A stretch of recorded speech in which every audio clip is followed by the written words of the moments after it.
Take a look at the brand new mid-range smartphone from Vivo. It is now available in Malaysia, and this Vivo V21 here is the phone that I've been using for the past 2 weeks or so.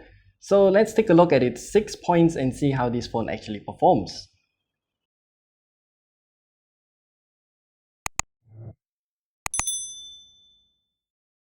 Now, firstly, in terms of design, the Vivo V21 is definitely a very shiny phone, but it is covered in a matte finish. And not gonna lie, this phone is definitely gonna catch a lot of attention with its shiny reflective back here, and it also has this pastel color kind of gradient going on. So if it's your cup of tea, then this phone is definitely very flashy. However, the overall shape and size is not really that far away from the Vivo X60 Pro or the Vivo X50 Pro that we've reviewed previously. Check it out, the top right corner there. And the Vivo V21 here is actually quite boxy to the point where I don't feel that comfortable holding it like this, because it's kind of boxy and it kind of digs into my skin around the edges here. But Vivo did include a case inside the box here, but that will definitely add bulk.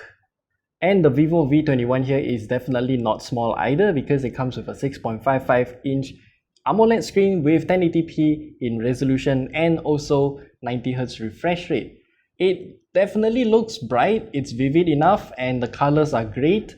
I definitely don't have any complaints about the display here, and it also comes with a film screen protector pre-applied out of the box, which is good. And the cameras of the Vivo V21 though, I would say it's pretty okay. It comes with a total of 3 different cameras here, and it manages to take some good looking shots with decent dynamic range, but when it comes to scene detection, it's not that good because it doesn't increase the contrast of the sky, making it look a little bit dull sometimes. But when it does detect the sky properly, it looks good. And also taking the same pictures using the ultra wide angle camera though, I would say it's not really that consistent, because it's just like the main camera. In this shot right here, it's bright and beautiful with great clarity and dynamic range, but the sky just needs a little bit more contrast. And then it comes to this shot. For some reason, it looks very flat.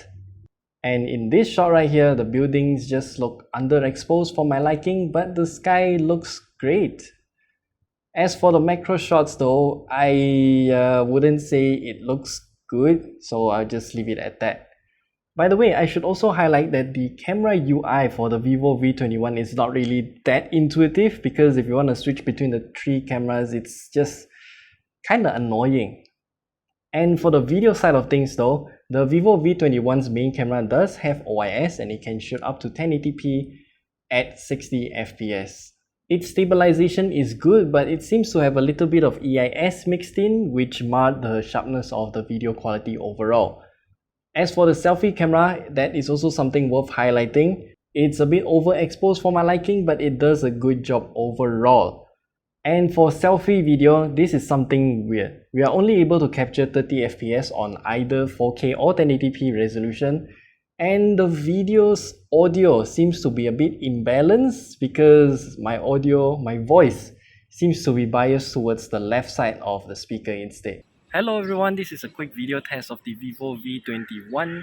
As far as I know, this phone is only able to record 1080p or 4K at 30 fps at no matter what resolution you're using, so this is what we get. And do let us know down in the comment section below if this video actually sounds good or not, and also if it looks good or not. So yeah. The mixed bag of resolution and frame rate for its video capabilities is mostly due to the MediaTek Dimensity 800U chipset. Yes, this phone here is powered by a MediaTek chipset, and in terms of performance, obviously it's gonna handle day-to-day usage without any issues at all. But when it comes to gaming, which we did test for a while, runs pretty okay, I would say. At the lowest possible graphical settings, Genshin Impact is playable, albeit a little bit stuttery. And by the way, the Vivo V21 also comes with a total of 8 gigs of RAM, but if that's not enough for you, then fret not, because the Vivo V21 did allocate a total of 3 gigs of its internal storage as RAM disk. So you get virtually 11 gigs total of RAM, but it doesn't really work that way. We'll talk more about RAM disk in the future perhaps. Now for the battery side of things, the Vivo V21 comes with a 4000 mAh battery, which is relatively small for a phone of this size. And at 90Hz refresh rate though, we got about 12 hours in our test, which I would say it's pretty good, and it can last you throughout the day with quite a bit more to spare actually. As for the charging time, Vivo included a 33-watt charger inside the box, and it can get from 15 to 100% in about an hour's time, which I think it's pretty standard nowadays. Now for the software side of things, while I have praised the Vivo X60 Pro's FunTouch OS for being clean, the same cannot be said for the Vivo V21 here, because there are quite a lot of pre-installed apps and bloatware built into the firmware itself. Hot games? Hot apps? No, I don't want any of them. And also, both the pre-installed browser and the App Store are very intrusive, and they sent me ads through notifications, and yet those two apps cannot be removed, so you pretty much have to live with it, I guess. And finally, for the price, the Vivo V21 is priced at 1,599 ringgit. And I would say it's a pretty okay phone overall. If you want a mid-range smartphone that looks pretty good, takes good pictures, and has a decent battery life out of it, the Vivo V21 should be on your list. But then again, I do recommend you to take a look at the Samsung Galaxy A52 4G too. For an even lower price, you get better software in terms of user experience, features, and also promised updates. And best of all, the Galaxy A52 doesn't have any sort of intrusive ads.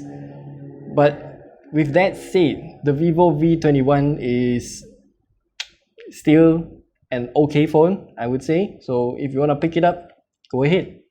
And that's all we have to share with you about the Vivo V21. Do leave your questions down in the comment section below, and we'll be happy to answer them whenever we can.